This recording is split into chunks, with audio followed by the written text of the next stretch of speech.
Hello teacher. Sa video po na to, papakita ko sa inyo yung ginawa kong automatic na Phil-Erie Oral Reading Profile for Word Reading Score. Okay, so madali ito magamit. So makakatulong to sa ating mga teacher, lalo na ngayon na meron tayong mga reading program sa ating mga school. Okay, so it will be helpful for gathering some data na talagang magagamit natin. Okay, so muli kasama ninyo sa teacher, Bean. Bago natin simulan ng video na to, kung di ka pa nakasubscribe sa akin channel, click mo yung subscribe at yung notification bell para mag-i-updated ka sa mga latest educational video. Okay, so yung ginawa po natin na to na automatic for Phil-Erie Oral Reading Profile about sa word reading score po to ay naka-align po to sa Phil-Erie 2018 natin, yung pinaka-recent natin na definite order sa reading.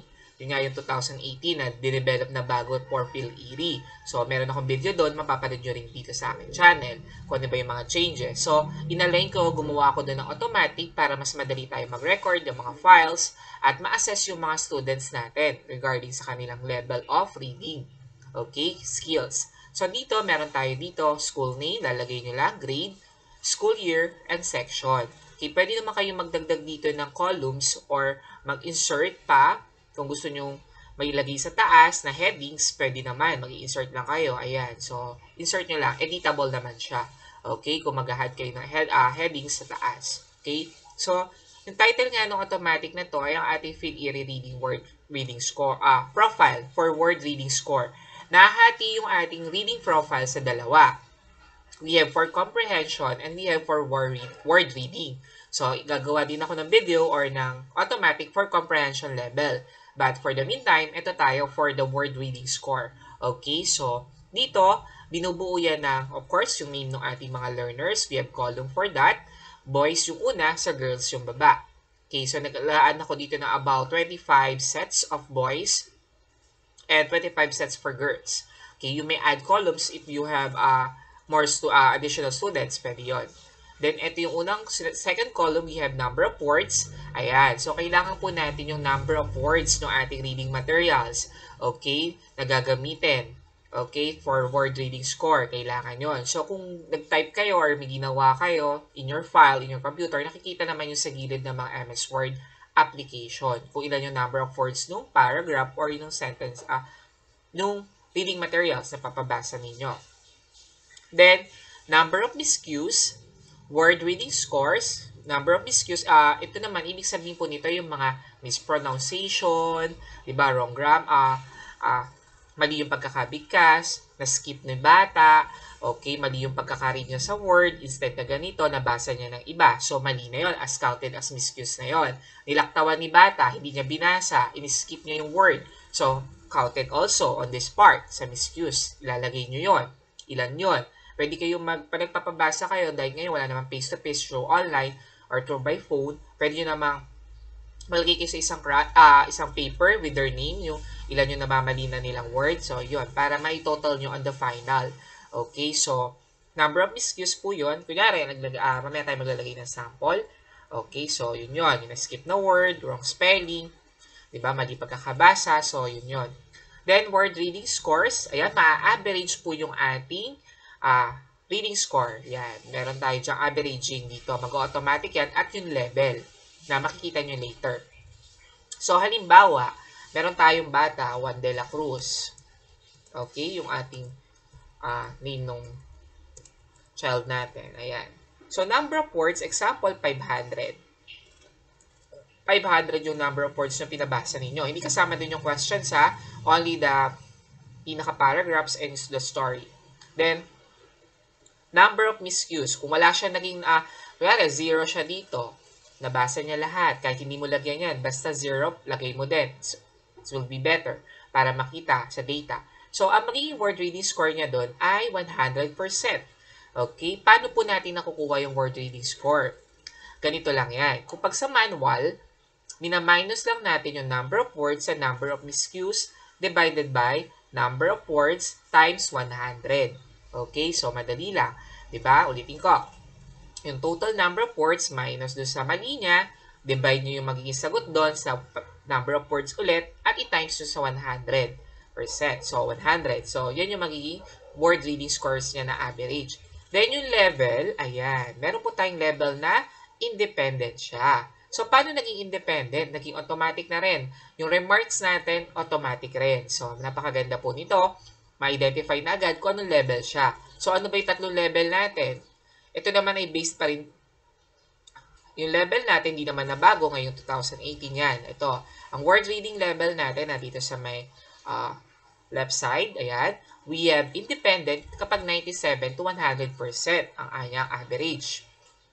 Instructional po siya kapag 90 to 96% at frustration naman pag 89% and below. So, yan, nakikita nyo. Yan yung word reading level. So, pag na-identify nyo na, na-solve na dito sa ating automatic na reading profile, lalabas na kung ano ang reading level niya. 'Di ba? So, yun. Yung sa una nating example, balik tayo sa taas. Ayan. So, sa number 1 natin, wala siyang misuse. Of course, perfect ang score niya sa word reading score. So, independent. So, na-identify natin. Independent. Paano kung may misuse siya? Halimbawa, namali siya ng 10 words. Okay, 98. So, independent pa rin yun. Kasi nga, sabi ko nga dito sa baba, kapag 97 to 100, independent. Okay. E paano kung 40 ang mali niya? Okay, so 92. So, instructional siya. Okay, pag 89 to 96, ayan, instructional percent. Kapag 89 to 96%, instructional yon. Okay, so lilitaw din siya dyan. Okay, paano naman kung napakaraming mali niya? Okay, so may 18 siyang misuse, frustration. So, yung below 86, 89 pababa, ang word reading scores na dito nga, frustration. So, yan, frustration siya, nalalabas sa level. Okay? Halimbawa, may pangalawa pa tayong bata, 500. Enter nyo lang yung number of words. Bakit ko nilagay na, kunyari, ang number of words niya ay, kasi, yung i-assess natin na bata for the word reading, oral reading profile, kung napanood nyo sa isa kong video, based sa PhilErie 2018, ay yung mga below 14 sa GST, sa group screening test. So, all the students below the 14 scores sa GST, kasi 20 items yun, they will undergo on this kind of assessment. So, mag-undergo sila dyan sa ating word reading, oral reading profile. So, sila yung dito. Kasi ganito doon, pinaliwanag ko din doon na kapag ang score nila ay 8 to 14, bibigyan sila ng mga reading materials na mas mababa ng 2 level sa kanilang grade level. Halimbawa, hawak natin ay grade 6, 5, 4. So, yung pang grade 4 na materials, yun ay ibibigay sa kanila. Kapag naman 8 below, 7 below ang kanilang score, bibigyan sila ng reading materials na mababa ng 3 level. So, mula 6, 5, 4, 3. Yung pag grade 3. So, magkakaiba-iba sa number of words. So, yun. Dito may changes. 'Di ba? Hindi iba-iba. Mahahati sa dalawa yung ating reading materials na ibibigay sa kanila. 'Di ba? Kasi kapag 1 to 7 ang score sa GST, iba yung level ng reading materials na ibibigay ninyo. Mas mababa ng 3 level sa grade level nila. So, pwedeng maiba yung sa number of words. Pwede namang una yung ilagay sa 1 to 10, yung mga ang score sa GST ay 1 to 7. Yung mga 8 to 14 sa baba. Para naka-separate at madaling maklasify yung sa number of words. Okay, halimbawa, 500 pa din. Ang misuse niya ay 3 lang. So, 99.4. So, independent siya. Okay, so makikita nyo naman, 'di ba? So, halimbawa, maggawa pa tayo ng madaming example. For boys pa to, halimbawa, naka 5. Lagay tayo, may mali siya dito 40, misuse sa instructional. Okay, so, yan. Total 500 ulit. Other example, na mali siya ng 11. So, independent pa rin, 97.8. So, independent pa rin yun.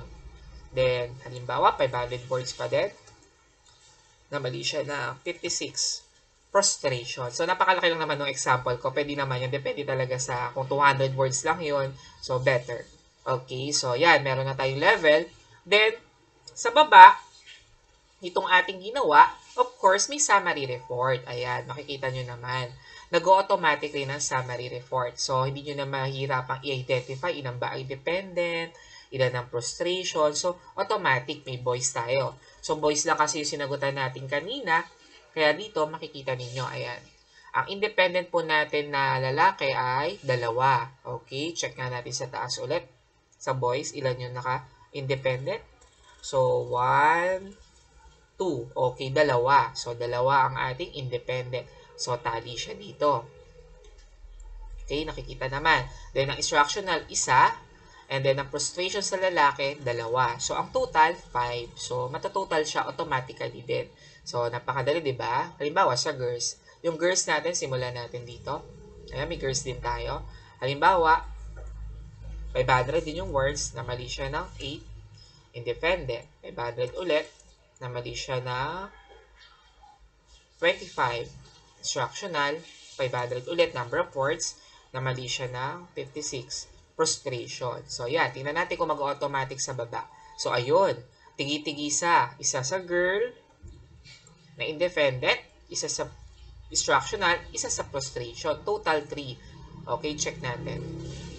So, yun. Nakikita naman natin na tigi-tigisa lang independent, prostration, instructional sa girl. So, automatic po siya. So, ganun lang. Kung yun nga lang, huwag nyo syempre i-erase itong mga formula na dito sa gilid. Okay, naka-automatic kasi mawawala. So, hindi siya mag-automatic. So, same lang din. No? Ang ilalagay nyo lang talaga yung name. You will just insert the name of the students, yung number of words, number of miscues, and yung word, automatic, yun lang, 2 lang. Name lang niya, number of words, at yung number of miscues. Mag-automatic na siya sa word reading scores and level. Pinaka-reading level niya. So, okay, so lagay natin reading level. Word reading level. So, ma-identify na natin yung word reading level niya. Okay, so dyan. So, laki lang natin ng konti. Ayan. So, ma-identify natin, diba, yung word reading level niya. So, yun. Dito kung prostration, independent, or instructional. So, yan. So, dito mabubukod sila. Kasi ito, meron tayo dito halimbawa na ginawa ko pre and for post test. So, dalawang file. So, ito po ay bahagi ng reading profile. So, itong reading profile na to ay for, yung reading profile na ginawa po natin ay for bahagi nga nung ating PhilErie. So, bukod dito, meron pa tayo sa reading profile na comprehension level. So, ito ay for word reading lang. So, yung isa naman ay for comprehension. Na yun naman yung iba-vlog ko sa susunod. Automatic din, gagawa tayo niyan. Para marami tayo, syempre, maging helpful sa ating mga teacher. So, ngayon, ayan po, nakikita naman natin. Kung gusto magkaroon ng copy nito, message nyo lang ako sa Facebook, Arvin Santos. At if nagustuhan nyo itong video nito, please click the like button. So, kung may tanong, wag lang mahiya, type lang sa comment section sa baba. Okay? So, if nagustuhan yung video, please click the like button. So, maraming salamat. Till next time with Teacher Bean.